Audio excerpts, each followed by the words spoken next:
On va parler de la règle concernant la rencontre de la femme ou que l'homme qui veut se marier, qui voit la femme pour se marier.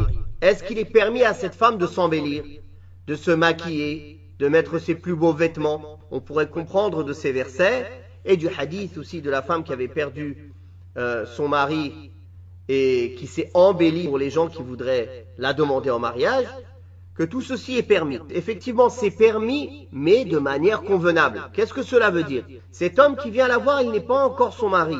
Il est encore un étranger pour elle. Il n'a pas le droit en réalité de la regarder, sauf pour voir ce qui lui plairait chez elle. Donc si elle s'embellit trop, elle risque de le tenter. Et lui, il risque de voir en elle des choses qui ne sont pas réelles. Donc il y a une tromperie en cela. Et après, une fois mariée, il va voir qu'elle n'est pas comme il l'a vue quand elle était embellie. Donc ça posera des problèmes. Aussi, il ne lui est pas permis à cette personne qui vient demander une femme en mariage de regarder la femme, sauf s'il a l'intention réelle de se marier avec elle et il pense qu'elle va accepter et que son tuteur va accepter. Sinon, il n'a pas à la regarder. Autre chose, ce regard n'est pas un regard de jouissance. Comme un mari et une femme qui sont mariés ensemble. Le mari peut regarder sa femme pour le plaisir.